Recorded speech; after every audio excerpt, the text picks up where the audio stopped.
Assalam beta. Listen, there is a today's we are going to discuss about the one new more chapter up to you. That is the chapter number 15, Africa, under the title of Africa Climate, Natural Vegetation, Wildlife and Minerals. So this is the title of chapter.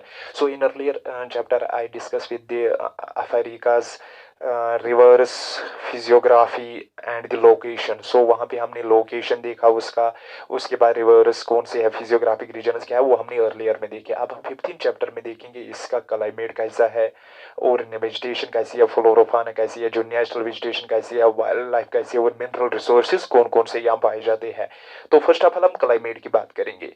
तो अगर हम देखेंगे इसका climate क्या होता है, तो अगर हम देखेंगे ए large part of Africa lies between tropics, यानी अगर हम देखेंगे पूरा का पूरा, आप देखो मैंने अफ्रीका को बोला मैंने, ये नॉर्दर्न और साउदर्न, यानी इक्वेटर के नॉर्थ में भी फैला हुआ, इक्वेटर के साउथ में भी फैला हुआ. तो जो एरिया इक्वेटर के आसपास होता है, नॉर्थ और साउथ में होगा, तो हम उस एरिया को बोलते हैं ट्रॉपिक्स एरिया, यानी ट्रॉपिक ऑफ कैंसर और कैप्रिकॉर्न के. यानी आप देखेंगे major part of Africa tropic of cancer और कैप्रिकॉर्न के बीच में फैला. उससे बाहर भी है कैप्रिकॉर्न, ट्रॉपिक ऑफ कैंसर से थोड़ा बाहर भी है, और यहाँ से आप देखो कैप्रिकॉर्न से भी बाहर है. लेकिन अब देखो मेजर पोर्शन अगर हम देखेंगे वो ट्रॉपिक ऑफ कैंसर और नीचे ट्रॉपिक ऑफ कैप्रिकॉर्न के दरमियान फैला हुआ. तो मोस्ट अफ्रीका का एरिया ट्रॉपिक्स के दरमियान लाई कर रहा है. तो जिसकी वजह से आप देखो जो एरिया ट्रॉपिक्स के नजदीक होगा, ट्रॉपिकल एरिया में फॉल होता है, तो उस एरिया में आप देखो जनरली हॉट क्लाइमेट होता है, वार्म क्लाइमेट होता है. तो अगर हम देखेंगे इसीलिए यहाँ पे वार्म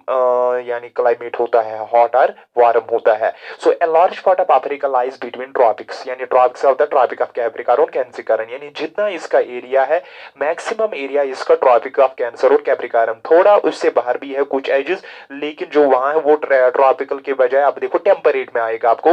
लेकिन इसका मेजर पोर्शन लाई कर रहा है, मेजर एरिया लैंड एरिया इसका ट्रॉपिक्स के नजदीक है, साउदर्न ट्रॉपिक्स और साउदर्न नॉर्दर्न ट्रॉपिक्स में है फैला.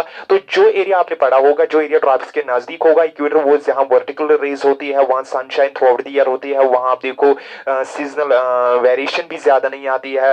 तो जिसकी वजह से आप देखो थ्रू आउट द वार्म होता, हॉट एंड वार्म होता है. Therefore most continent has warm and the hot throughout the year. However rainfall varies from region to region. Rainfall और ह्यूमिडिटी आप देखो रीजन टू रीजन आप देखो rainfall very होती है, क्योंकि उसको अदर फैक्टर्स भी है रेनफॉल को. तो जिसकी वजह से आप देखो rainfall very region to region. और ह्यूमिडिटी आप देखो मॉइस्चर ऑफ एटमॉस्फेयर पे डिपेंड होती है. Humidity means the amount of moisture in the atmosphere, that is known as the humidity. यानी किसी जगह पे, किसी पर्टिकुलर टाइम पे, किसी पर्टिकुलर प्लेस पे कितना अमाउंट ऑफ मॉइस्चर एटमॉस्फेयर में है, तो that is known as the humidity. Humidity means amount of moisture in the atmosphere at a particular time at a particular place. तो आप देखो ये किसी जगह ज्यादा होगा, किसी जगह कम होगा, किसी टाइप पे ज्यादा होगा, किसी कम होगा. अगर टेम्परेचर ज्यादा होगा, वाटर अवेलेबल इर्द गिर्द होगा, वहां ह्यूमिडिटी ज्यादा होगी. अगर टेम्परेचर ज्यादा होगा, वाटर एरिया में अवेलेबल नहीं होगा, तो डेजर्ट एरिया, वहां ह्यूमिडिटी कम होगी.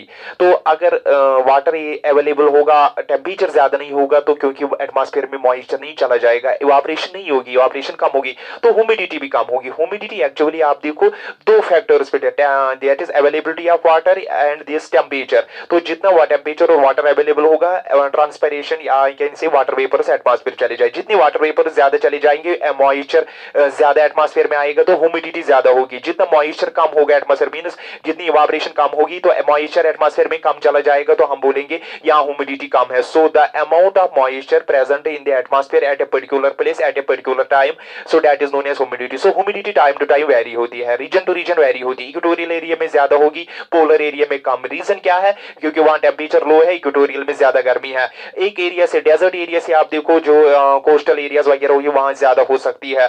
तो ये वजह है कि ये ह्यूमिडिटी आप देखो रीजन टू रीजन वेरी होती है. या डे में भी आप देखो वेरी, किस टाइप ज्यादा होगी, ज्यादा कम होगी. तो amount of moisture in the atmosphere वो भी रीजन टू रीजन वेरी होती है. रेनफॉल भी वेरी, क्योंकि रेनफॉल डिपेंड होते हैं बहुत सारे डायरेक्शन ऑफ विंड पे, फिजियोग्राफी पे, ओरोग्राफी पे, या आप देखो टेम्परेचर वगैरह पे, इन पे डिपेंड होती है. तो इसलिए हम देखेंगे क्लाइमेट की बात अगर करेंगे, तो most of land of the Africa lies, continent Africa lies in the tropics. So that is why it has the through out the year hot and the wet and sorry hot and this warm climate, however rainfall decreases, however varies from region to region, and humidity also varies to region. So an interesting fact about this continent Africa is the northern part जो Africa का है, it has the one type of climate than the southern part of this, क्योंकि ये Africa का कुछ area northern में लाई कर रहा है, नॉर्दर्न हेमिस्फीयर में, और कुछ हिस्सा साउदर्न में लाई कर रहा है। तो नॉर्दर्न में जो एरिया है उसका क्लाइमेट जो होगा सेम ईयर में, तो अपोजिट साउदर्न पार्ट जो इसका है उसका अपोजिट होगा। तो ये इंटरेस्टिंग फैक्ट है इसके बारे में। सो वही मैंने लिखा, interesting fact is that northern part and southern part has opposite climates at any time of the year. अगर हम ईयर में किसी भी टाइम देखेंगे तो उस टाइम अगर हम बात करेंगे नॉर्दर्न में वो क्लाइमेट जो होगा वो साउदर्न में नहीं होगा, साउदर्न में उसका अपोजिट होगा, और जो साउदर्न में होगा किस टाइम आप ईयर देखोगे वहां नॉर्दर्न में अपोजिट। सपोज अगर आप देख रहे हो कि नॉर्दर्न में when it is summer in the northern, when it is summer in the end eight that time it is winter in the southern, क्योंकि इसका साउदर्न हेमिस्फीयर में भी नॉर्दर्न हेमिस्फीयर में एक्सटेंडेड है, तो जिसकी वजह से इसको अपोजिट क्लाइमेट्स होते हैं। So in other words when the northern part experience summers, जब नॉर्दर्न पार्ट समर्स एक्सपीरियंस कर रहा है, so at that time it is southern part experience the winters, and when the southern experience the summers and it is the winters in the northern part. So this has the northern and southern part of continent. Northern means जो northern of equator से lie कर रहा है, southern में south of, so has the different type of climates, have the opposite type of climates. So mainly आपको मैं यहाँ पे एक मैप से दिखाऊंगा by the map। अगर हम देखेंगे यहाँ पे जो कॉन्टिनेंट अफ्रीका है ये नॉर्थ में ज्यादा बराड़ है, और साउथ में आप देखो ये नैरो हो जाता है, ऐसे वहां पे भी आपने देखा होगा। तो अगर हम देखेंगे लैटिट्यूडनल, अगर हम देखेंगे इसका, तो आप देखो यहाँ पे ये इक्वेटर है, सो 0 डिग्री पे ये ऑलमोस्ट, और यहाँ पे अगर हम देखेंगे the tropic of Cancer, so 23 degree 1/2 north sorry south, और 23 डिग्री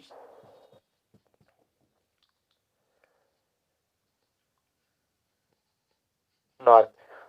सो अगर हम देखेंगे जो कॉन्टिनेंट अफ्रीका है, तो इसका अगर हम मेजर पार्ट अगर हम देखेंगे, ये ज्यादा जो लाई कर रहा है अफ्रीका का, जो मेजर पार्ट लाई कर रहा है ये ट्रॉपिक्स में कर रहा है। एक्चुअली टोटल लैटिट्यूडनली अगर हम देखेंगे ये 37 डिग्री नॉर्थ से फैला हो। यहाँ पे आप देखो 37 डिग्री आपने पिछले टॉपिक में पढ़ा। तो यहाँ पे अगर हम देखेंगे 35 डिग्री साउथ, 35 डिग्री साउथ, ये टोटल है, यानी अफ्रीका 35 डिग्री से 37 डिग्री नॉर्थ तक फैला हुआ है इन बिटवीन लैटिट्यूड्स में। तो अगर हम देखेंगे ये वाला हिस्सा जिसको मैंने यहाँ पे ऐसे किया, ये वर्टिकल लाइन्स मैंने यहाँ पे डाल दी है, तो आप देखो मेजर पार्ट, थोड़ा ही पार्ट ये वाला जो मैंने सर्कल में रखा है, ये थोड़ा एज, और ये साउदर्न में ये टिप, ये वाला एज आप देखो ट्रॉपिक से बाहर है, ये ट्रॉपिक ऑफ कैप्रिकॉर्न और कैंसर से जो बाहर है, थोड़ा बहुत इसका लाई कर रहा है, क्योंकि 20 से 37 डिग्री, 23 से 35 डिग्री तक, तो थोड़ा बहुत यहाँ एजेस पे, एक्सट्रीम एंड्स पे बाहर कर रहा है। लेकिन मेजर पोर्शन, मेजर एरिया आप देखो, मैक्सिमम एरिया आप इसका लाई कर रहा है किसमें, ट्रॉपिकल एरिया, क्योंकि ट्रॉपिकल एरिया वो हुआ which is situated between the tropic of Cancer and Capricorn. जो एरिया ट्रॉपिक ऑफ लैंड का, जमीन का, ट्रॉपिक ऑफ कैप्रिकॉर्न और कैंसर के दरमियान होगा, इक्वेटर के नॉर्थ में ट्रॉपिक ऑफ कैंसर तक और इक्वेटर के साउथ में ट्रॉपिक ऑफ कैप्रिकॉर्न तक फैला हुआ होगा, तो इसको बोला जाता है ट्रॉपिकल एरिया। तो ये वाला इसका ट्रॉपिकल एरिया है, इस कॉन्टिनेंट का ये वाला ट्रॉपिकल एरिया है। और ये 23 से 37 इसका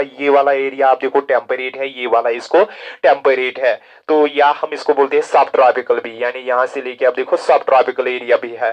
तो मोस्ट ऑफ एरिया अगर हम क्लाइमेट देखेंगे अफ्रीका, जो एरिया, जो लैंड का, जो अर्थ का एरिया ट्रॉपिकल में होता है, तो एवरेज में हम बोलते हैं उसको वहां पे हॉट एंड वेट क्लाइमेट होता है, वहां गर्मी भी बहुत ज्यादा होती है और बारिश भी ज्यादा होती रहती है, क्योंकि इस एरिया में आप देखो जनरली जो रेज होते हैं वो वर्टिकल होते हैं। तो due to this high temperature there is the high evaporation, so because of there is high humidity and the moisture in the atmosphere, so there is also the good rainfall.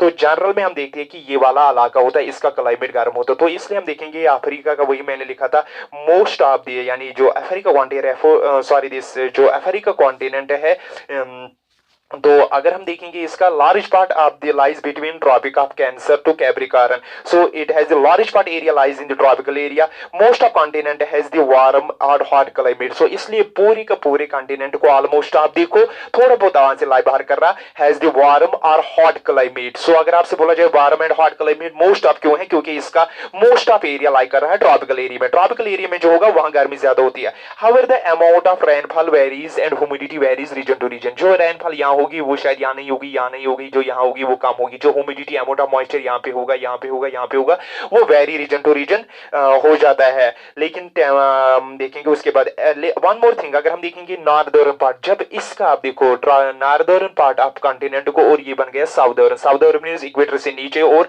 Northern means equator से above जो होगा। Northern part of continent और southern जो है इनका opposite climate होता है। जब आप देखो यहाँ पे किसी भी आप ईयर में आप देखो कि जब तो यहाँ जो क्लाइमेट उस टाइम होगा वहां इसका अपोजिट होगा।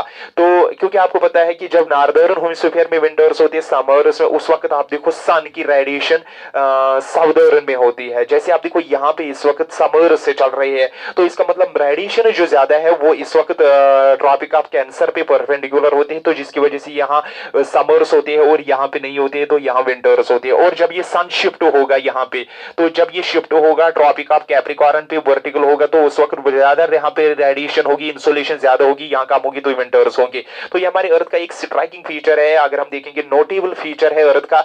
जब आप देखेंगे एक इक्वेटर से नीचे वाला जो हेमिस्फीयर होता है और इक्वेटर से ऊपर नॉर्दर्न में जब आप देखो समर्स होते, तो एट दैट टाइम सन की जो परपेंडिकुलर रेडिएशन वो ट्रॉपिक ऑफ कैंसर की तरफ होती है। ज्यादा रेडिएशन नॉर्दर्न में होती है, इसलिए वहां समर्स होते हैं, और कम रेडिएशन साउदर्न हेमिस्फीयर की तरफ पड़ती है, इसलिए वहां विंटर्स होते हैं। तो इसी तरफ हम देखेंगे थ्रू आउट द अर्थ, अगर हम देखेंगे जब विंटर्स आते हैं यहाँ पे हमारे यहाँ एशिया वगैरह में या इंडिया में, तो आप देखो इस वक्त हमारे यहाँ रेडिएशन जो होते हैं वो परपेंडिकुलर नहीं थे, वो साउदर्न हेमिस्फीयर पे परपेंडिकुलर होते हैं। तो जिसकी वजह से हमें कंसंट्रेशन कम होती है, स्लांटिंग रेज होती है, तो due to which there is the winters and opposite side hemisphere has the summers. तो ये अर्थ की बात है। इसी तरफ आप देखो यही तो अर्थ का हिस्सा है। ये यहाँ पे जब यहाँ पे रेडिएशन होगी इस एरिया में, तो यहाँ विंटर्स समर्स होंगे, इस वाले एरिया में तो यहाँ पे उस वक्त विंटर्स होंगे। और जब यहाँ पे आप देखो विंटर्स होंगे, यहाँ summers. So that is the striking feature of this, that is the notable thing about that continent when it is this opposite part of this north this tropical part of continent and south tropical part of continent has the opposite climates. So notable feature of that climate of Africa is that northern and southern of the continent have opposite climates at any time of the year. So in other words, when it is the northern part experience summer, so at that time it is the winters, and when it is experience the summers, and at that time it has the winters. So this is about the climate. So अगर हम देखेंगे climate जो है इसका tropical climate, तो short में हम देखेंगे ट्रॉपिकल क्लाइमेट, क्योंकि most of area lies in the tropical area, so most of area has the tropical climate, that means hot through and warm throughout the year, but the rainfall decreases from region to region, varies region to region, and humidity also varies to region to region. And one more thing, when it is the northern part has the summers, and at that time it has the winters southern part. So this was the about the continent of Africa.